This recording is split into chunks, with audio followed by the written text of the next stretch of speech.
Buwan naman sa ating One Balita Pilipinas ngayong Webes. Sama po natin ngayon yung ating mga BFP, kapulisan at ating mga kasundaluhan na nandito po para sa rescue po ng ating mga kababayan. Kahit bahagyang humina ang bagyong Inday, ilang lugar sa Mindanao sinimulan ng bahain ng dahil dyan. Sa Negros, Bulkang Kanlaon sumabog. Ilang lugar sa paligid nabalot ng ashfall. And once you submit Unang linggo ng impeachment trial laban kay Vice President Sara Duterte. Nagtapos na. Bagong set ng mga testigo ipinatawag na sa susunod na linggo. Sinong papasa dyan?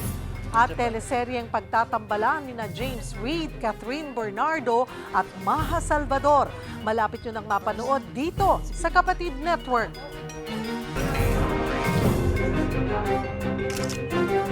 Magandang taghali, Luzon, Visayas at Mindanao. Thank you for joining us. Good afternoon sa mga nanonood.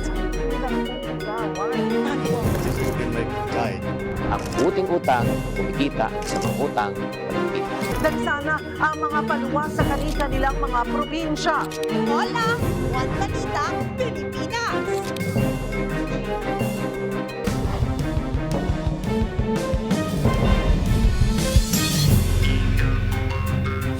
Magandang tanghali, Luzon, Visayas at Mindanao. Sa mga oras na ito, bahagya ng humina ang bagyong Inday. Kita sa live satellite image ng weather website na Windy na lumiit na rin ang sirkulasyon nito. Pero humahampas ang mga hanging hatak-hatak nito sa katimugang bahagi ng bansa. Sa southern at central Mindanao, mataas na ang baha sa maraming lugar. Magbibigay tayo ng update sa sitwasyon doon maya-maya lamang. Nagkaroon naman ng pagputok ang Bulkang Kanlaon sa Negros Pasado alas 7:30 ng umaga.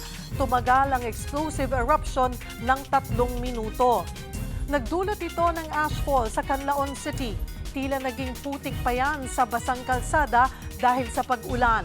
Nananatili ang alert level 2 sa bulkan. Umabot na sa ilang lugar ng Cebu ang ashfall matapos ang moderately explosive eruption sa Bulkang Kanlaon. Magbabalita si Dale Israel ng One News Cebu. Dale, umabot na ba ang ashfall dyan? Maingod to Cheryl, mga alas 10 kaninang umaga medyo naging makulimlim ang yung atmosphere dito sa Cebu. Medyo brownish yung abo na makikita natin sa Metro Cebu. Hindi lang makikita ng ating camera ngayon dito, pero sa tingin natin ay makikita talaga na medyo brownish ito at kailangan ng mag-issue ng advisory yung city government. Cheryl. Camera ma. Apektado na rin ba ng bagyong Inday ang Kabisayaan, Dale? Sa ngayon dito sa Cebu City walang mga pag-ulan na naranasan. Medyo makulimlim lang ang panahon dito at mahangin yung panahon dito sa Cebu City. Pero pag-ulan wala naman po. Wala naman, Cheryl. At Dale, paano rin pinaghahandaan ng Cebu itong nakaambang brownout ngayon dahil nga dito sa red at yellow alerts sa Visayas grid? Tama, Cheryl. Kahapon medyo may mga rotational brownouts na experience dito sa Cebu dahil sa red alert at maraming lugar dito ang nawalan ng kuryente, pero tinitiyak ng Visayan Electric na 1 hour lang yung brownout ng bawat lugar. Pinipili nila yung yung mga lugar na hindi masyadong matao, tapos parang i-rotate nila talaga yung kuryente. Cheryl. Alright, daghang salamat Dale Israel ng One News Cebu.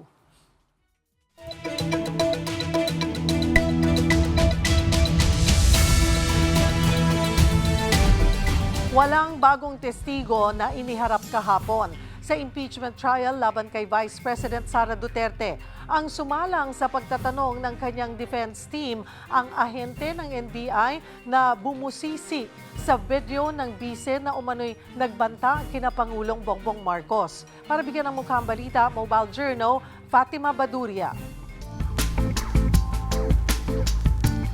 You said that you were trained for 2 weeks? Specific for photo and video, sir. Sir, my questions are answerable by yes or a no. Can you Yes, sir. please constrain yourself to... Yes or no na sagot lang. Yan ang ipinilit ng depensa ni Vice President Sara Duterte nang isa lang sa cross-examination si NBI agent John Mark Calilong na siyang nagsagawa ng investigasyon sa video ng umano'y pagbabanta ng bise kay Pangulong Bongbong Marcos. Pero umalma ang prosekusyon. We cannot constrain a witness to answering either a yes or a no. The witness should be able to qualify. Pero in-overrule ito ni Impeachment Presiding Officer Cheese Escudero. Unang sinala ng depensa ang website ng MaxCore Interventures Company, kung saan sumalang ng 2 linggong training si Calilong para sa digital forensics. Tanong daw nila, sapat ba ito at sumusunod ba sa international standard ng digital forensics ang kumpanya? Pero puna ng prosekusyon, parang di naman nagtatanong ang depensa. The defense counsel is the one presenting the documents without propounding any question to this witness. Highly improper, Your Honor, please. Isa pa sa inusisa ng depensa, ang revised affidavit of investigation na ipinasa ng NBI sa Department of Justice noong February 10, 2025. Kulang daw ang unang ipinasa dahil walang partisipasyon ang offended party o ang Pangulo at mga umano'y binantaan ng bise. Kaya pinabalik ng DOJ ang unang NBI affidavit. Did President Marcos appear before the NBI during its investigation? No, sir. Did the First Lady, Lisa Marcos, appear before the NBI during its investigation? No, sir. Did the former Speaker Martin Romualdez appear before the NBI during its investigation? No, sir. Did the President file any criminal complaint against the Vice President? I have no personal knowledge, sir. Did the First Lady, Lisa Araneta Marcos, file any criminal complaint against VP Sara? I have no personal knowledge. How about the Speaker, Martin Romualdez? Did he file any criminal complaint against VP Sara as a result of the November 23, 2024 online press conference? I have no personal knowledge. Ipinakita naman ng depensa ang bahagi ng online press ko ng bise kung saan pinakita ang pag-iyak ng kanyang Chief of Staff na si Attorney Zuleika Lopez dahil sa planong paglipat sa kanya sa Women's Correctional Facility sa Mandaluyong. Hindi lang to harassment. This is really a threat to my life. Tanong ng depensa kay Calilong. Did you investigate the threats to Attorney Zuleika's life? We need a complaint for this one. That's why Yes or no, sir? Did you investigate? we did not, because there's You there's did no not. complaint. Okay, thank you. Sunod na nagtanong ang Senator Judges. Si Senator Raffy Tulfo, sumentro ang pagtatanong kung dapat nga bang maghain ng complaint o affidavit ang Pangulo kapag nakatanggap ng pagbabanta. Sa pagtatapos ng huling araw ng trial para sa linggong ito, naghain naman ng mosyon ng prosekusyon para ipasabpina ang green BIR box na naglalaman ng tax documents ng bise at kanyang asawa. Sa Miyerkules ito nakatakdang isailalim sa oral arguments ng impeachment court. Sunod namang haharap sa witness stand sa Lunes si NBI Regional Director Jeremy Lotok habang si Attorney Zuleika sa Martes. Mga kapatid, Mobile Journal Fatima Baduria po hatid ang muka ng balita. Tumungo sa Senado ngayong araw ang Chief of Staff ng Office of the Vice President na si Attorney Zuleika Lopez. Isa siya sa mga pinatatawag para humarap sa impeachment trial sa susunod na linggo. Sabi naman ng kanyang kampo at ng Kamara, coordination meeting lamang ito para sa kanilang room assignments at staff access sa araw kung kailan haharap si Lopez sa trial. Tapos na ang unang linggo ng historic impeachment trial laban kay Vice President Sara Duterte. Sa loob ng 3 araw ng paglilitis, nasaksihan natin ang matitinding argumento sa mga ebidensya, sunod-sunod na mga objection at presentasyon ng mga unang testigo, lalo na kaugnay ng Article 4 ng impeachment complaint tungkol sa umano'y grave threats. At para mas mahimay pa natin ang mga legal na isyong lumutang sa unang linggo ng paglilitis, kasama natin Attorney Tranquil Salvador, former defense lawyer sa Corona impeachment. Magandang tanghali po sa inyo, Attorney Tranquil. Salamat po sa oras. Magandang tanghali sa iyo at sa lahat ng nanonood sa inyo. Magandang tanghali. Attorney Tongkil, sa pangkalahatan, paano nyo sinusuri ang unang linggo ng impeachment trial? Kumusta yung paghahandle ng Senado bilang impeachment court at ang performance ng prosecution at defense sa kanilang mga unang hakbang? Okay, unahin natin yung pag-handle ng Senado. I think this is very important for the public to see na credible yung buong proseso. So makikita po ninyo doon sa pagsisimula pa lamang, I understand na ang Senado lamang ang may control ng mga kamera doon.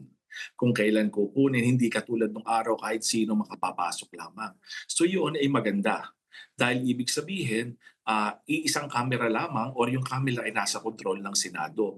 Bakit ko naman nasabi na importante iyon?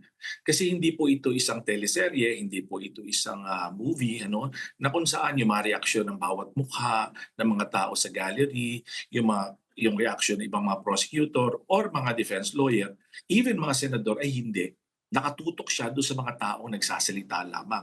Sa tingin ko, this is very important. Maganda itong prosesong ginawa nila dahil ipinakikita nila na we just have to go through the process. That's number one. Yung pangalawa po na I think na maganda sa ginawa ng Senado na pwede nating na makikita natin diyan is yung nag-decide sila kung sino ang magpe-preside. While nung una makikita ninyo meron parang pagtatalakay, di ba? May talakayan. Si Senator Cayetano parang kanyang sinasabi doon na dapat ang presiding officer ay ang Senate President, kung naalala ninyo. Ngayon naman po, siyempre may isang panig na nagsasabi na pwede tayong mamili. Hindi ko na po pupuntahan yung mga basihan nila kasi Senator Cayetano, niyang basihan ay ang mga deliberations ng ating konstitusyon. Ayan. Kasi po ang isang batas or konstitusyon ay tinitingnan po muna yon. Dinideliberate yun bago ipinapasa. Kung naalala nyo yung 1986 Constitution, mayroong mga constitutional commissioner, di ba? Naalala nyo yun. Tapos dinideliberate. Mahalaga yung kanilang discussion doon. At pag ang batas hindi express, okay, or hindi eksakto malinaw ang sinasabi ng batas, ayan, babalik ka dun sa deliberations. Yun ang ginagawa ni Senator Cayetano. Yung kabilang panig naman, ang ginagawa nila, sinasabi nila, dahil tahimik ang saligang batas na walang nalagay doon that the Senate President will preside, ang nakalagay lamang doon ay pag ang nililitis ay ang Pangulo, ang Chief Justice ang magpipreside. So sabi nila, dahil ito ay hindi express or hindi nakalagay sa provision ng saligang batas, ay pwede silang mamili. Naalala niyo. Pero sa kinalaunan, anong nangyari? Nagbotohan pa rin sila. Nagbotohan sila at sinabi doon at nagwagi yung, okay, ang presiding officer ay si Senator Escudero. Ibig po ba sabihin yan ay tapos ng usaping yan? Ito po ang tatandaan natin. Yung proseso ay hindi napigilan, nagkaroon ng botohan, so kaya po nakikita nyo ilang araw na nagpuproceed. Pero ito ba ay pwedeng questionin or pwede suriin? Ginawa na nga po. Yung kampo ni VP Sara, kung maalala ninyo, kinwestiyon na sabi, wala kayong karapatang mag-appoint ng presiding officer. Dapat ang presiding officer ay ang Senate President. So, but to a great extent, makikita ninyo, controlled ang emotions ng mga senador. Diba? Controlled ang emotions, pinipilit nilang maayos ang proseso. So, sa 3 araw na nakaraan, makita natin orderly yung proceedings. Orderly po yung proceedings. Yun namang pagdating dito naman sa mga prosecution, makita nyo, yung unang araw pa rin, makikita ninyo, na sila, nagdi-discuss sila nagkaroon sila ng opening statement. Naalala niyo yun?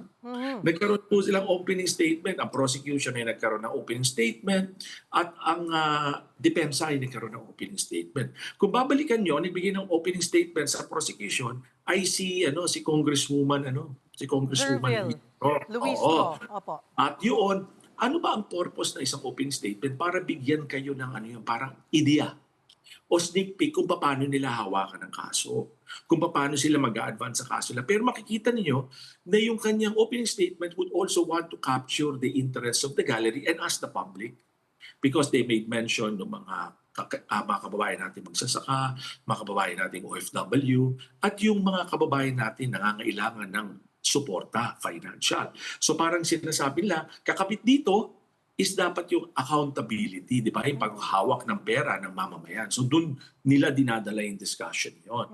So here, makikita ninyo na alam nila yung legal process dahil nandun sila, may constitutional process, pero alam din nila, aware sila, na kailangang mag-participate dito public. Ano ba yung tingin ng publiko sa mga nagawang yung sinasabing articles of impeachment laban sa pangalawang Pangulo? So generally yun siya. Pero nung nakita ninyo yung opening statement naman ng kabilang bahagi ng depensa, medyo technical siya. Sinasabi niya burden of proof. Ibig po sabihin, ang kanyang mensahe lamang ay na kayo ang dapat magpatunay ng mga sinasabi niyong pagkakasala. Hindi kami. So ang bawat isang yan ay kailangan ninyong patunayan. At yung burden na yan ay hindi matatransfer from one side to another. Hindi yan mag-shift. Hindi yan mapupunta kung sa kalaban. Kayo ang dapat magpatunay. Pero makikita rin po ninyo roon na may mga ibang evidence na binanggit na nila. Okay? May ibang evidence. Pero interesting dito yung na maraming nagdi-discuss ngayon, bakit kailangan banggitin yung 32 million na botante ng pangalawang Pangulo? Kung naalala ninyo. Di ba? Naalala niyo, sinabi niyo yun, ito ang pinakamataas na boto sa kasaysayan ng Pilipinas. Ngayon, kung titingnan mo yun, parang, kasi ang opening statement is really to persuade. Sa tingin ko, yung message na yun is not really on the legal side, but really on the persuasion side. Okay? Na bilang, syempre, tayo ay participant. Alam niyo, sabi nga natin, parte nito ay isang political na proseso. So parang sinasabi sa akin lamang pananaw na kayong mga bumoto, o sino mang kayong mga bumoto, ay bahagi kayo nito. Kayo ay nagluklok sa kanya. Gusto nyo ba ay mawala lamang siya? Sa mga ganitong paratang. Makita mo, parang ganun yung kanyang sadya, dinadala nila. So parang panig ay tinatouch nila ang interest ng publiko. Because napaka-importante ng interest ng publiko rito para masundan ang proseso ito. So yun yung basically unang araw na nangyari. Okay, yun ang unang araw.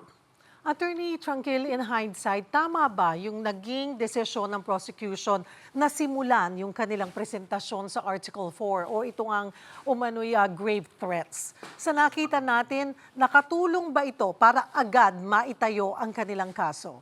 Kasi it's very early in the day to say. Kasi isang testigo pa lamang, di ba?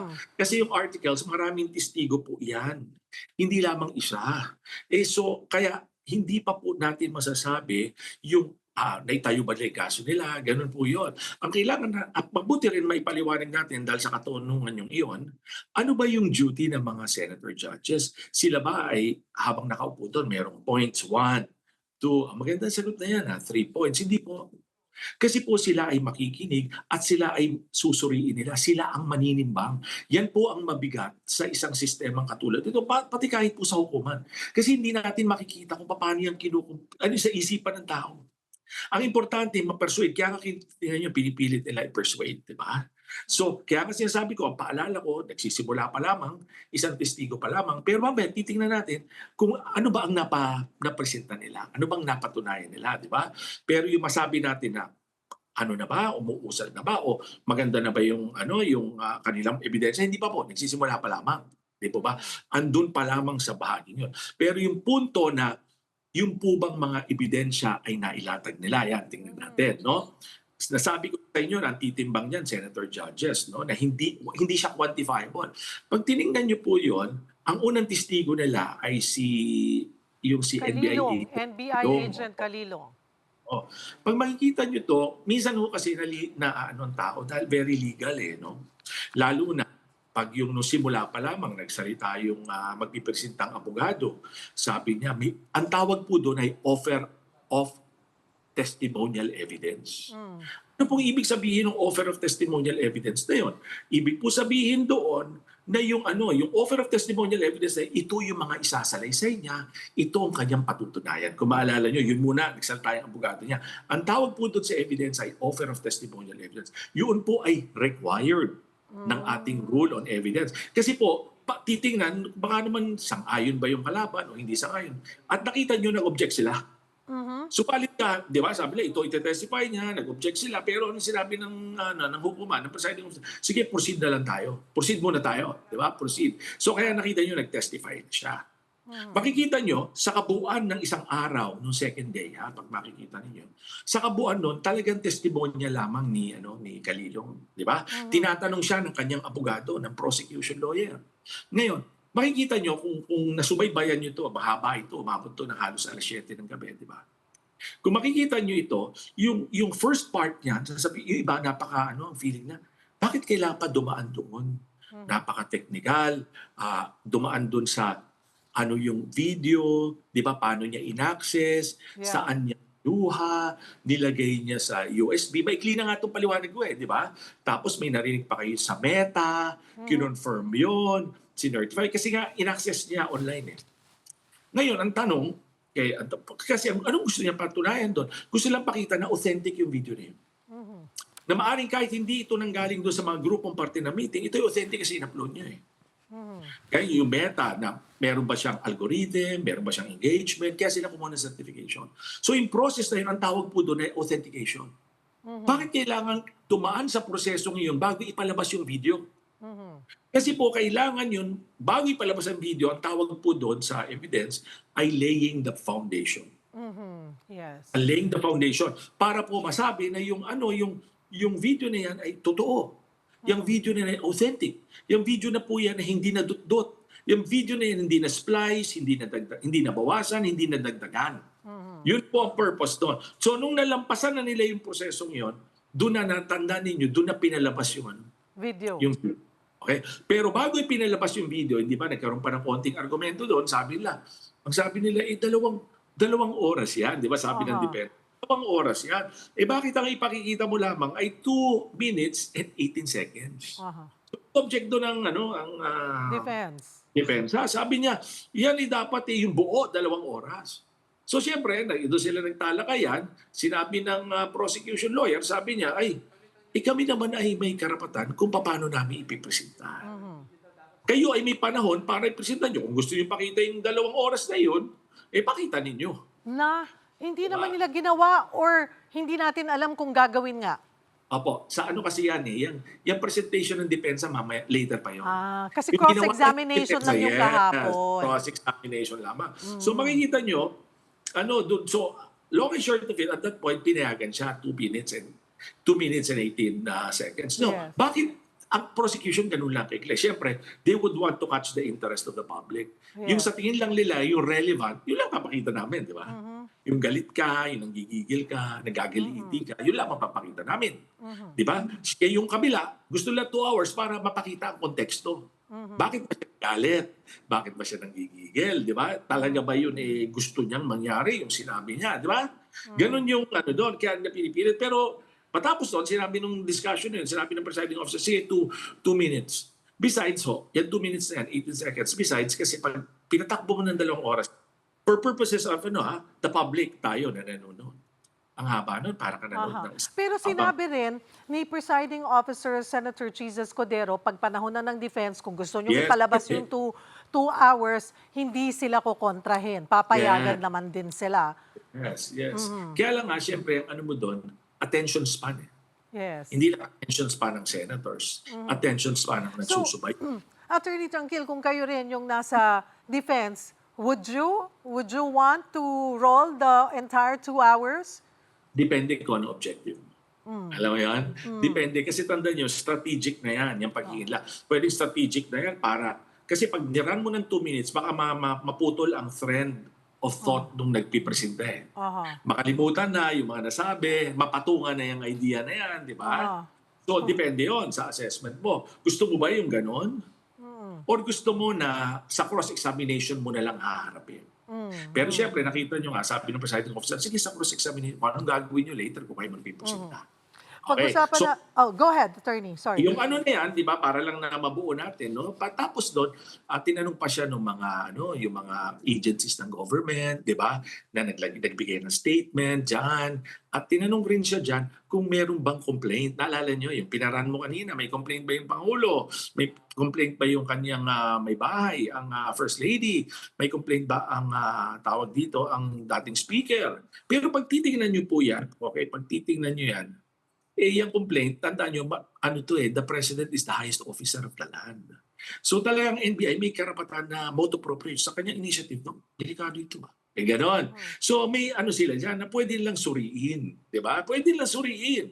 Kasi nga, hindi naman yung ordinaryong tao din. Yan ang pinuno ng bansa. So, ang kinalabasan, nagsagutan sila, yun nga ang aspeto rin, tapos nagtanong ang mga senator judges, yun po, sa ikatlong araw na kahapon, nag-conduct na ng cross-examination.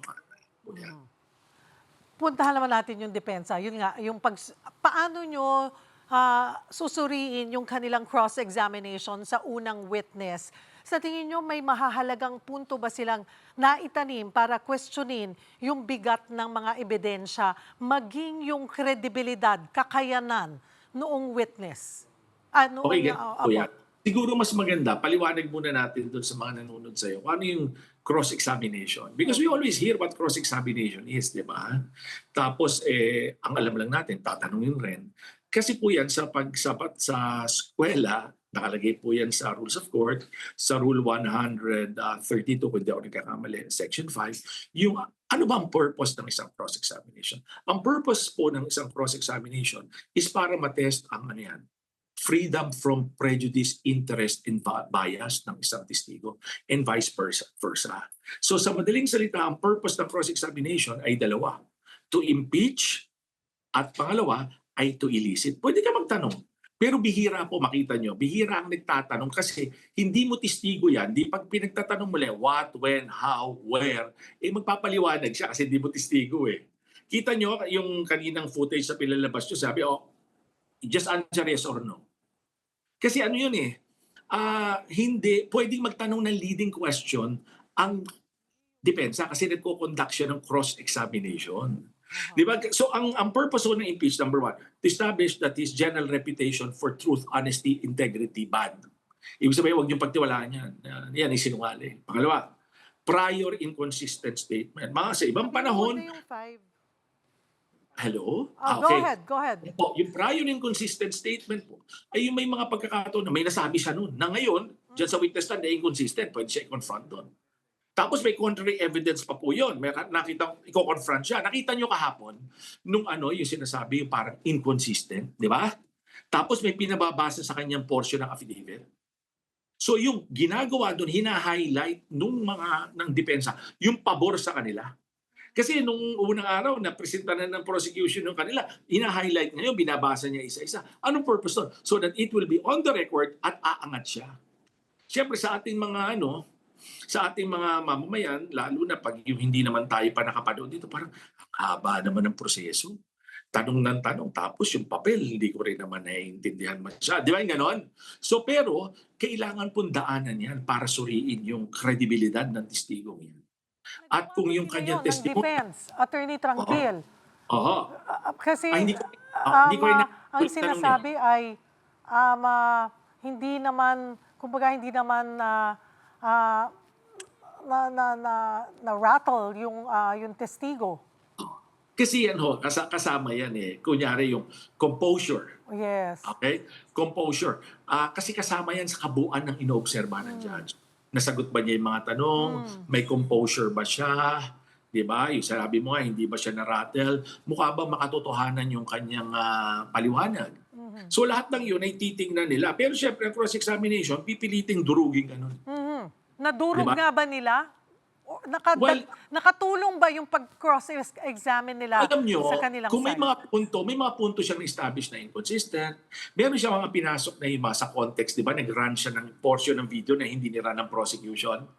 Para gusto nila ilatag ang context. Pero, allow me to answer it this way kasi ayoko na yung sasabihin na, magaling yung siya, yung prosecution, depensa. Tingnan nyo to, hindi na nag-redirect examination ng prosecution, di ba? Hindi siya nag-redirect. Kasi pag nag-direct, magko-cross ang kalaban, magre-redirect yung si prosecution. So bakit po ganoon? Hindi Yun. nag-redirect? At kailan ba ginagawa yung pag-redirect at hindi pag-redirect? Okay. Ang redirect, para maintindihan na naman natin, ang redirect is ginagawa matapos ng cross Opo. examination. At ang gumagawa niyan is yung panig na nagpresenta ng testigo sa ganitong paraan, sa ganitong nakikita natin ng prosecution. Now, ano ba purpose ng redirect? Para yung testigo mo, matanong mo siya, ipaliwanag mo yung ayaw pa sagot sa'yo kanina nung cross-examiner. So yung mga yes, no, pwede niyang ipapaliwanag yon. Or yung mga gusto niya, i-supplement nung testigo niya yung sagot.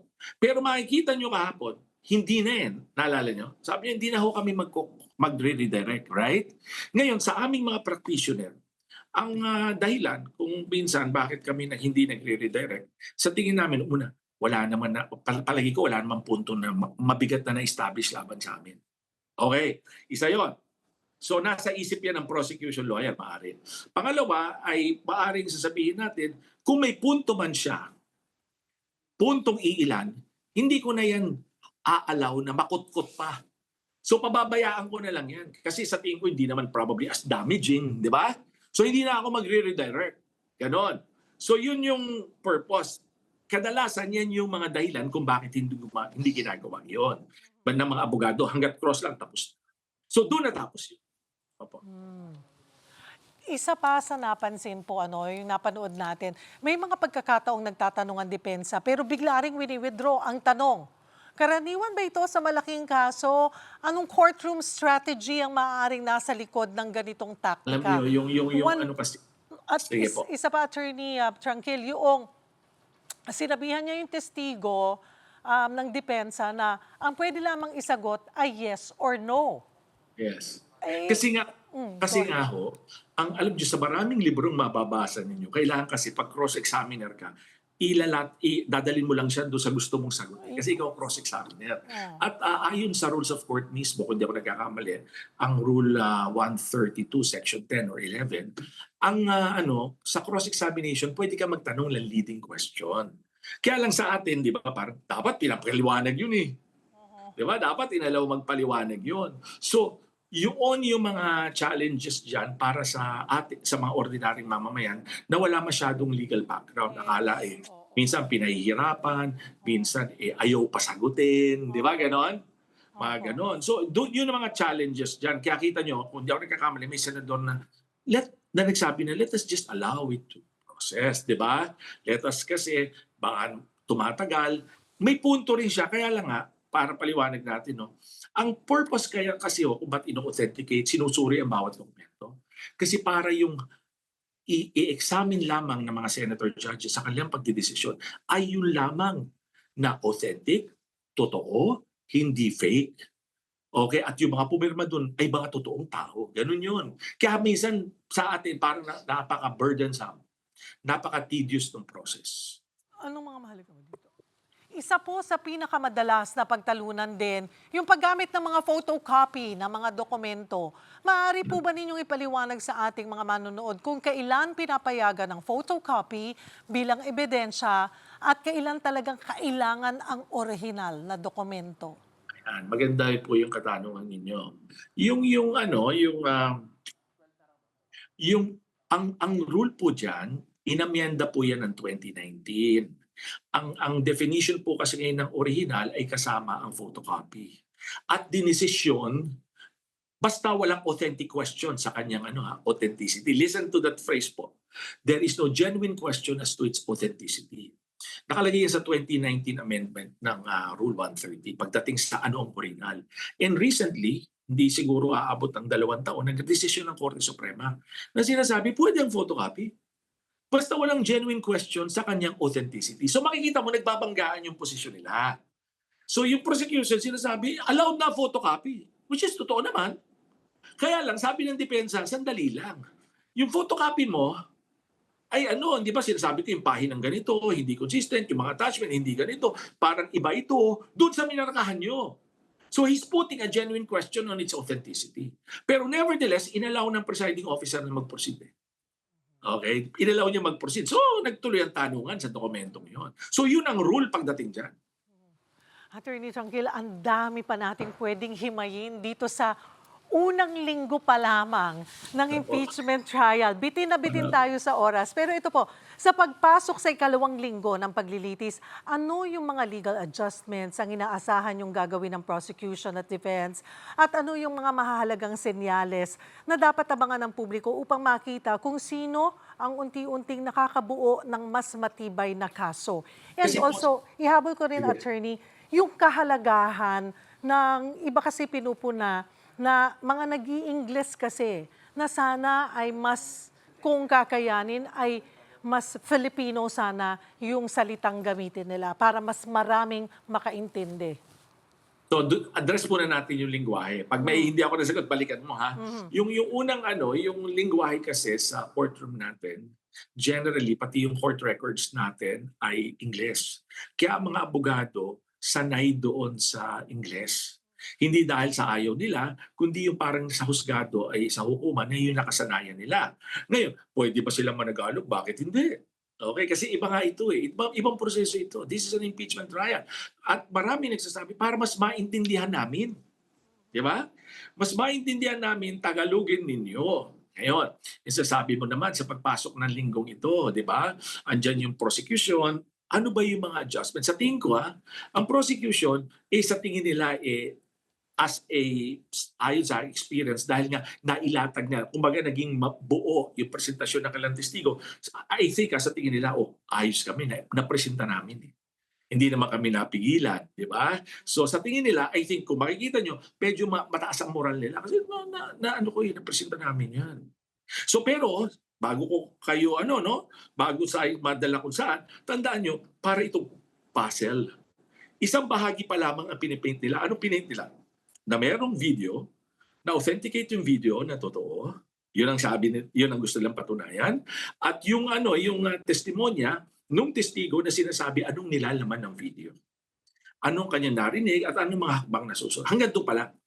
Yung matter ng investigation ng NBI, yung parang yung kay Attorney Lopez ba yun, yung undersecretary, okay, yung chief of staff ng vice president, lahat yun ay magbubuo ng puzzle.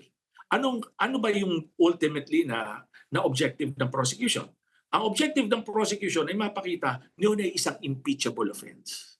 Yung threat sa life ng Pangulo at ng First Lady at ang dating speaker, ito ay talagang threat at ito ay impeachable offense. Yun ang kanilang ipipaint na puzzle sa mga testigo nila.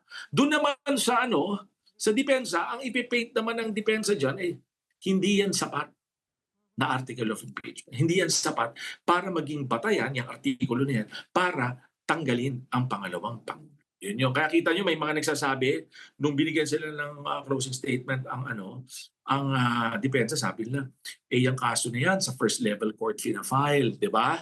Ibig sabihin sa MTC, dyan fina-file yan. So hindi yan high crimes, di ba? Kasi yung offense sa konstitusyon, isa doon ay commission of high crime. So makikita nyo kung saan bawat panig doon nila dinadala kung saan sila sa tingin nila magiging malakas yung kanilang posisyon. Pwede bang sabihin kung masasabihin ba kung scorecard tayo, sinong mas lamang ng kaunti? Performance-wise.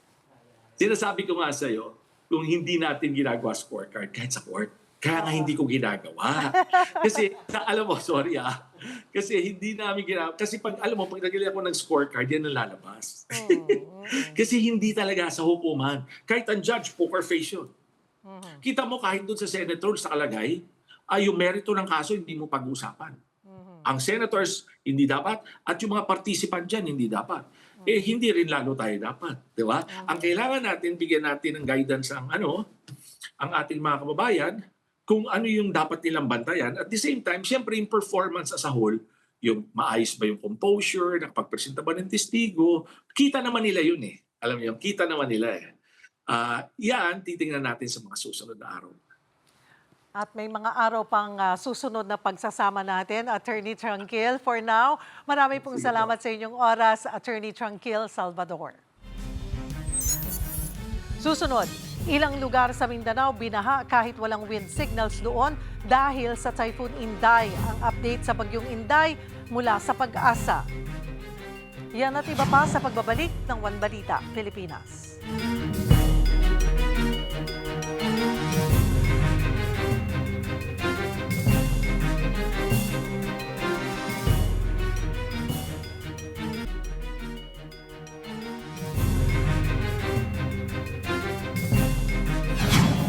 Pinagbigyan ng Lapu-Lapu City Regional Trial Court na makapagpiansa ang contractor ng Ghost Flood Control Projects na si Sara Diskaya.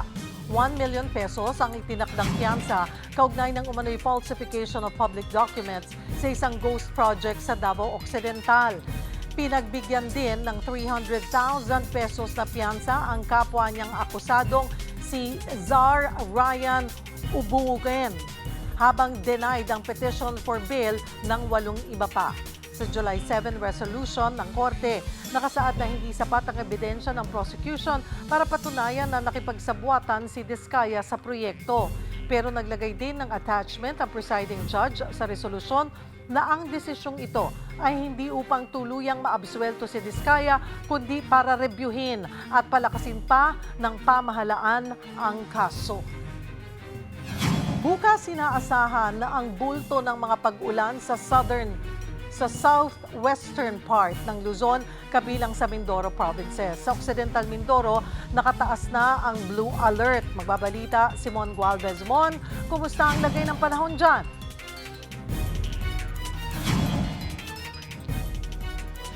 Cheryl, sa mga oras na ito, huminto panandalian itong buhos ng ulan dito sa malaking bahagi ng Occidental Mindoro.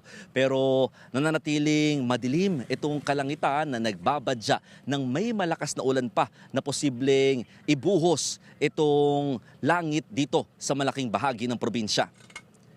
Kanina nga nagsimulang maramdaman yung patikim ng malakas na buhos ng ulan sa bahagi ng Mindoro. Ng mga residente ng bayan ng Mamburao, dito pa rin yan sa Occidental Mindoro. Madalas tamaan ng malakas na hangin at ulan ng lugar, lalo't nakatapat lang sila sa Mindoro Strait na konektado naman sa West Philippine Sea. Kaya oras na hinahatak ng bagyo ang hanging habagat, isa sila sa madalas inuulan. Kaya naman ang mga bangka na pangunahing gamit sa hanap buhay ng mga taga rito, unti-unti pang tinatago sa bahagi ng Mamburao River. Bukod sa tinatali ang mga ito, maraming mangingisda ang pinili ng manatili muna sa kanilang mga bangka.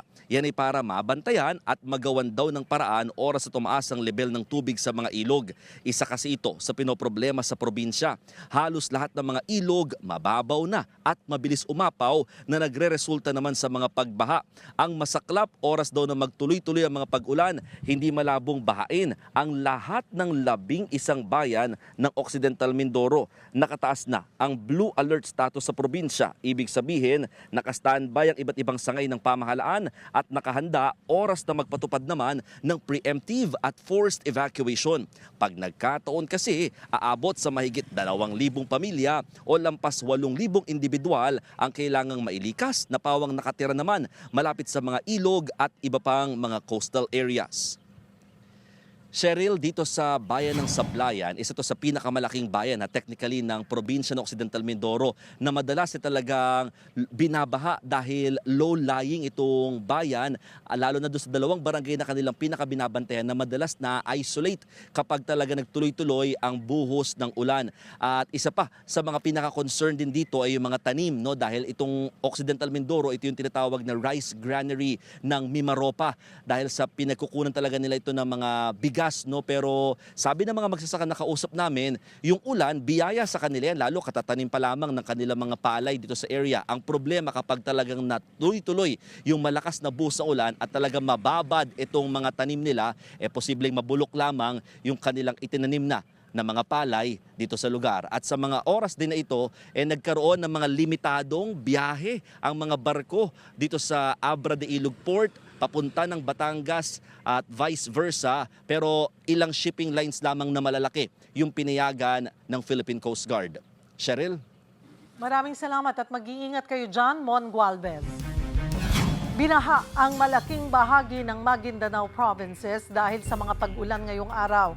Kumustahin natin ang sitwasyon doon kasama si Engineer Muslimin Paglala, Officer in Charge ng Maguindanao del Norte PDRRMO. Magandang tanghali po sa inyo, Engineer. Yes po ma'am, magandang tanghali po ma'am Cheryl. Kumusta na po ang panahon dyan ngayon? Bumuti na ba o patuloy pa rin yung pagbuhos po ng matinding ulan? Yes po ma'am, sa kasalukuyan po ma'am ngayon ang Maguindanao del Norte ay nakakaranas ng maulap na kalangitan na may mga pagulan at pagkidlat, pagkulog, dulot ng pinalakas na habagat. Bagamat hindi natin direktang tatama itong bagyong Inday sa aming lalawigan, pero pinalakas nito ang habagat kaya may posibilidad na tuloy-tuloy yung pagulan po. Kaya nito ay nagdulot ng pagbaha sa iba't ibang bahagi po ng aming probinsya. Engineer, kailan po nagsimula kayo makaranas ng malakas at tuloy-tuloy na buhos ng ulan? Yes, actually ma'am, nung pag-enter po ng bagyong Inday, so yesterday po, so sa yesterday ng umaga, so nagsimula na po yung pagulan. Pero hanggang ngayon po, tuloy-tuloy yung nararanasan namin pagulan. At sa mga reports na nakukuha nyo, gaano katindi yung mga pagbahang naranasan? Hanggang gaano kataas na tubig baha ang nararanasan ngayon ng mga ilang barangay?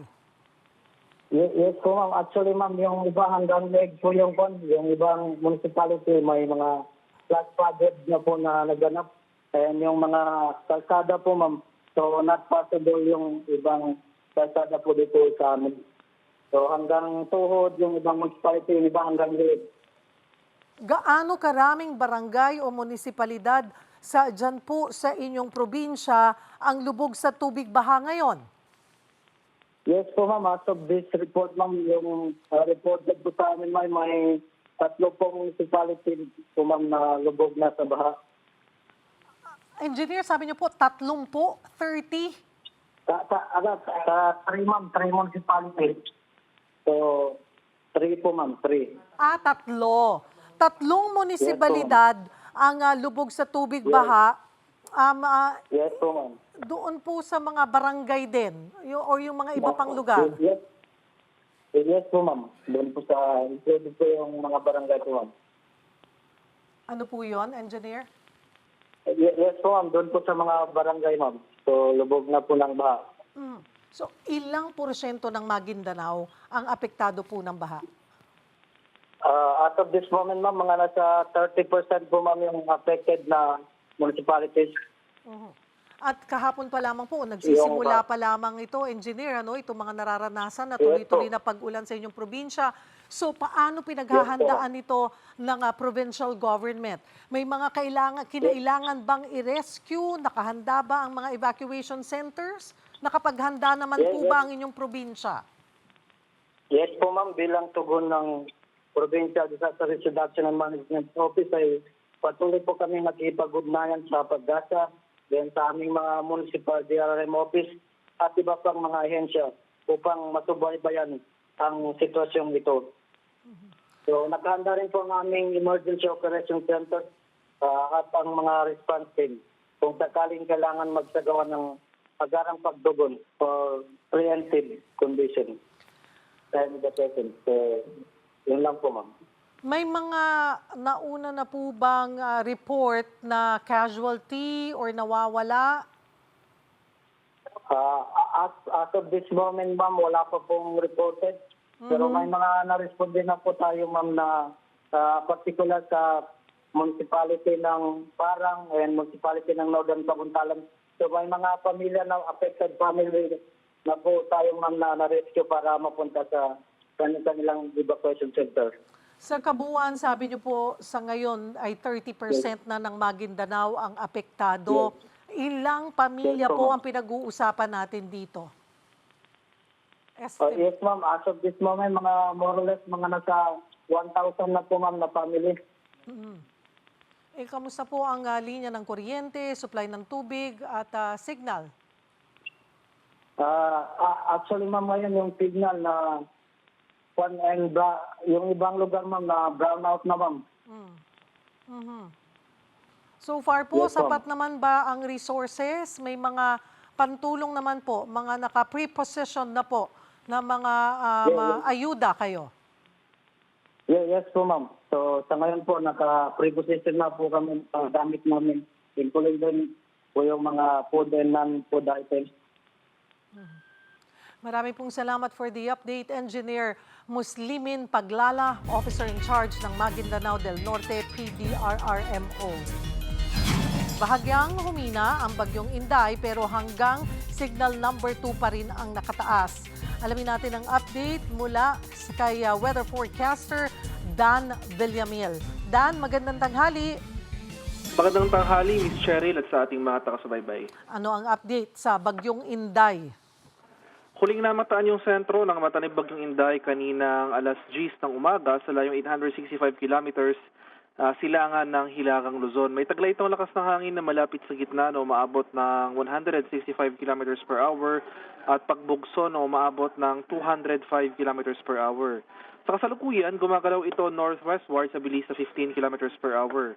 As of 11 a.m., may nakataas tayong signal or tropical cyclone wind signal number 2 sa may Batanes, samantala signal number 1 naman sa may Cagayan, Babuyan Islands, Isabela, northeastern portion ng Quirino, Apayao, northern portion ng Abra, Kalinga, eastern portion ng Mountain Province, eastern portion ng Ifugao, Ilocos Norte, northern portion ng Aurora at itong northern and central portions ng Catanduanes.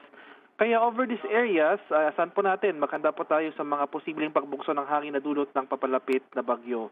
At bagamat hindi man maglalandfall itong bagyo sa ating kalupaan dahil sa epekto ng habagat, makakaranas naman tayo ng mga kaulapan at pag-ulan dito sa kanlurang bahagi ng ating bansa sa mga susunod na araw. Kaya maganda rin po tayo maging alerto sa mga banta ng flooding or landslides, especially in the coming days, lalong-lalo na kung tuloy-tuloy yung mga pag-ulan na ating mararanasan. Miss Cheryl? Kakakausap lamang po namin ng representative mula sa Maguindanao del Norte, abay 30% na Dan ng kanilang probinsya ay lubog na sa tubig baha. Ito'y dulot ng habagat na, enhanced habagat? Miss Cheryl, dudulot ito ng enhanced habagat. So, malayo po yung bagyo sa ating bansa. So, asahan po natin, hindi lang sa Mindanao or hindi lang itong Western Mindanao makakaranas sa mga pag-ulan. Asahan natin starting tomorrow, ilang areas na rin ng mainland Luzon makakaranas sa mga pag-ulan at magpapatuloy pa rin yan over the weekend. So yun nga po, yun pa rin yung pinaka-critical na araw para sa malaking bahagi po ng bansa. Tomorrow, ang pinaka-mataas talaga yung chances of rain.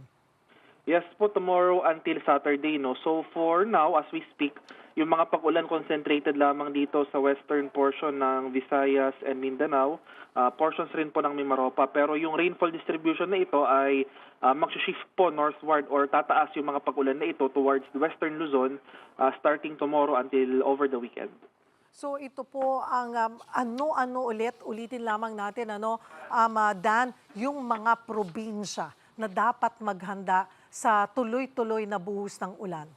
Okay po, so geographically, itong western section ng ating bansa, una sa Luzon, itong Ilocos Region, as well as itong western section ng Central Luzon, Zambales, Bataan, dito sa Metro Manila, itong western section ng Calabarzon, sa may Cavite, Batangas, itong area po ng Mindoro, pati na rin sa Romblon, Palawan, itong buong Western Visayas, Negros Island Region, at Zamboanga Peninsula, maging itong ilang areas po ng BARM. So generally, yan po yung western section po ng ating bansa. So basta alam nilang nasa western section, maging maingat na lamang, hanggang kailan natin mararanasan itong enhanced habagat na makakaapekto? Opo, so magpapatuloy po until Sunday itong mga pag-ulan natin dito sa western or sa kanurang bahagi ng ating bansa. So kahit na nakalabas na ito ng ating PAR, since una po sa lahat, since malawak yung saklaw na hangin na dala nito, kahit na nasa labas ng PAR, makakaranas pa rin po tayo ng mga pagbugso ng hangin sa extreme northern Luzon. So possible, may signal po tayo over these areas. At kahit nasa labas ng PAR, ay patuloy po nitong hahatakin yung ating habagat. Kaya makakaranas pa rin po tayo ng pag-ulan dito sa western section ng ating bansa. May iba pa ba tayong binabantayang sama ng panahon? Bukod po dito kay Bagyong Inday, as of now, wala pa naman po tayo minomonitor na low pressure area. Alright, maraming salamat for the update. Weather Specialist Dan Villamil. Diyan lamang po kayo mga kapatid. Magbabalik pa ang One Balita Pilipinas.